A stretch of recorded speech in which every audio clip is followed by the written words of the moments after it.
नमस्ते दोस्तों, आज की कहानी है नया ढाबा। लोगों की सोच की वजह से हमारे घर की स्थिति खराब हो गई।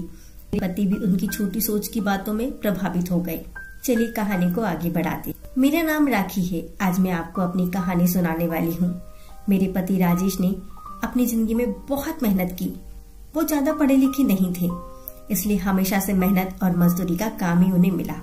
घर चलाने के लिए उन्होंने यही किया। हमारे 2 बच्चे हैं। बेटा 10 साल का है और मेरी बड़ी बेटी है जो 16 साल की है। अभी तक मेरे पति ने जैसे तैसे अपना घर चलाया। इस उम्र में भी आज भी हम वही हैं। अगर काम नहीं करेंगे तो खाने को नहीं मिलेगा, घर नहीं चल पाएगा, बेटा और बेटी की पढ़ाई पूरी नहीं हो सकेगी। मेरे पति की ऐसी स्थिति नहीं थी कि वो मेहनत और मजदूरी कर सके। उनसे अब यह काम नहीं होता था। अब हम क्या करेंगे? कैसे अपनी जिंदगी को आगे बढ़ाएं? कैसे कमाएं? मुझे और मेरे पति को यही चिंता खाए रहती थी। नौकरी नहीं है तो अब क्या? फिर मुझे एक दिन बैठे एक ख्याल आया कि क्यों ना हम एक छोटा सा ढाबा खोल लें। शहर के बाहर जहाँ से वाहन और गाड़ियाँ आती जाती है, वहाँ टीन का एक छोटा सा छपरा बनाकर चाय और खाने का एक छोटा सा ढाबा खोल सकते हैं। मैंने अपने पति से यह कहा। उन्होंने यह कहा कि दुकान खोलने के लिए पैसे। मैंने कहा टीन का छपरा लगाना है, बस उसके लिए पैसे लगेंगे। बाकी सारा खाना बनाने का सामान हम घर से ले जा सकते हैं। थोड़े पैसे मैंने अपने परिचित से मांगे हैं ताकि हम अपना छोटा सा ढाबा शुरू कर सकें। उनके मन में अभी भी संकोच था। वो बार बार मना कर रहे थे, लेकिन मैंने कहा हम एक बार कोशिश करते हैं और ज्यादा कुछ नहीं लगेगा। कुछ दिनों तक मनाने के बाद वो मान गए और हमने एक छोटा सा ढाबा शुरू कर दिया। पहले दिन मैं और मेरे पति वहाँ अपने ढाबे पर बैठे थे, लेकिन कुछ खास लोग नहीं आए। ढाबा छोटा और ऊपर से सभी खाने वाले इससे पहले ही अपने ढाबे फिक्स किए होते हैं कि उन्हें कहाँ रुकना है और कहाँ खाना है। हमारा पहला दिन निराशा भरा था। कुछ दिन ऐसे ही गए। कोई इक्का दुक्का लोग चाय पीने वहाँ रुका करते थे, लेकिन इतना नहीं होता था कि हम उससे अपना घर चला सके। मेरे पति फिर से किसी काम की तलाश में लग गए। उन्हें एक काम मिल गया जहाँ पैसे कम थे लेकिन मजदूरी कम थी। उन्होंने वो काम कर लिया, लेकिन मैंने ढाबे पर जाना नहीं छोड़ा। अब मैं अपने बेटे और बेटी के साथ वहाँ जाने लगी। हमने हिम्मत नहीं हारी और धीरे धीरे कुछ लोग हमारे यहाँ आने लगे। 1 महीने में ग्राहक और भी ज्यादा आने लगे। कोशिश करते करते अब हमारे यहाँ रुकने लगे थे।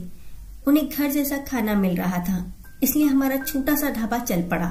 मेरे पति जितना कमाते उससे ज्यादा अब ढाबे में कमाई होने लगी।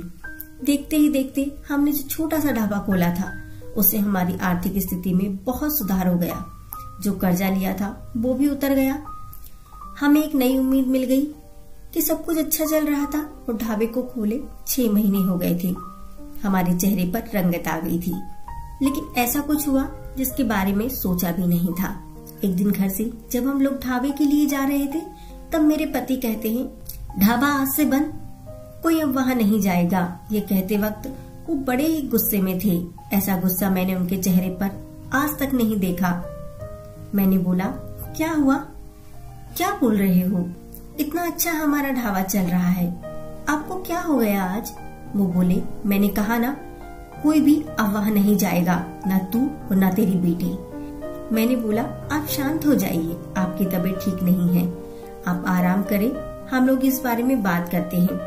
वो और ज्यादा गुस्सा हो गए। कहा कि कोई बात नहीं होगी, मैं जितना कमाता हूँ उतने में ही घर चलेगा, तू अब वहाँ नहीं जाएगी। मेरे पति का ऐसा रूप मैंने पहले नहीं देखा था। उस दिन मैं ढाबे पर नहीं गई, लेकिन जब वो शाम को आए तो भी उनका मुंह उतरा हुआ था। मैंने सही समय देखकर उनसे बात की। पूछा, क्या हुआ? आप ऐसा क्यों बोल रहे हैं? वो बोले, मेरा मुंह मत खुलवा, मैं सब जानता हूँ कि तू क्या कर रही है। मैं तेरे साथ इतने दिन तक वहाँ रहा, तब तक वहाँ कोई भी नहीं आता था और मेरे जाते ही ढाबा चलने लगा।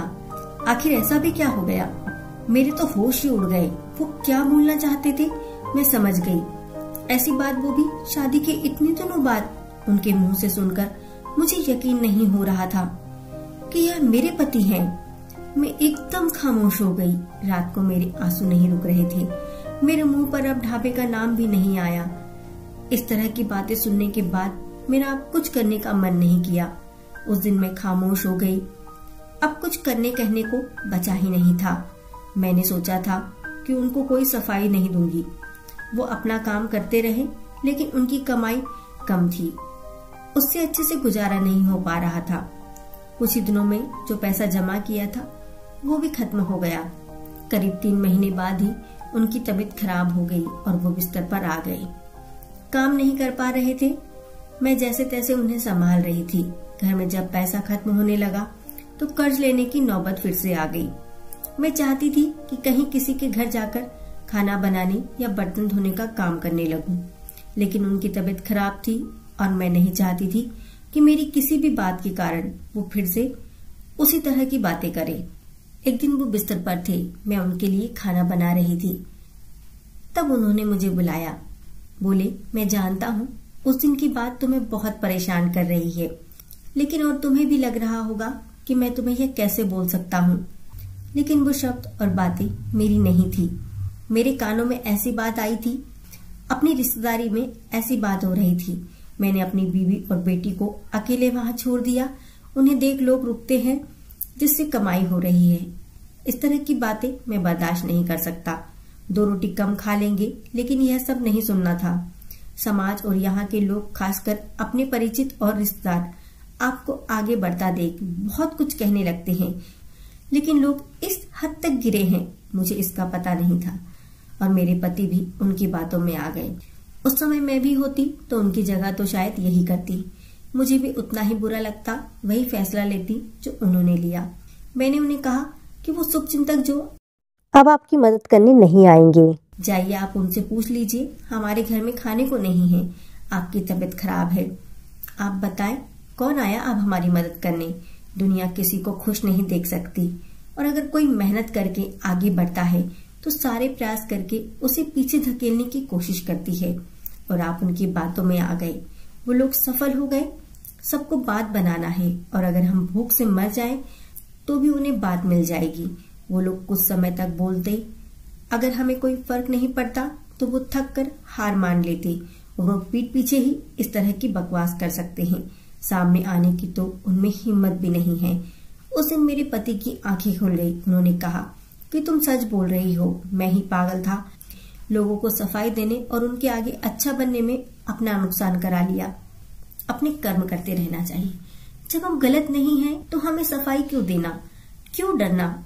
मुझे माफ कर दो, हमें नहीं, उन्हें बदलनी होगी अपनी सोच। अगर नहीं बदलते तो हमें क्या, हमें अपने कर्म करते रहना चाहिए। क्या अब हम फिर से कोशिश कर सकते हैं? क्या अब हम फिर से कुछ कर सकते हैं? मैंने कहा, कभी भी देर नहीं होती, अब हम फिर भी कर सकते हैं। मेरे पति बोले, अब मैं भी तुम्हारा साथ दूंगा अगर तुम चाहो तो। मैंने हाँ कहा और फिर एक बार कोशिश की। थोड़ी मुश्किल हुई, लेकिन धीरे धीरे गाड़ी पटरी पर आने लगी। दोस्तों, आपको कहानी कैसी लगी कमेंट में जरूर बताइएगा, और अगर आपको कहानी अच्छी लगी तो प्लीज चैनल को लाइक, शेयर एंड सब्सक्राइब जरूर करें। जय हिंद, जय भारत। फिर मिलेंगे अगली कहानी के साथ दोस्तों। वंदे मातरम।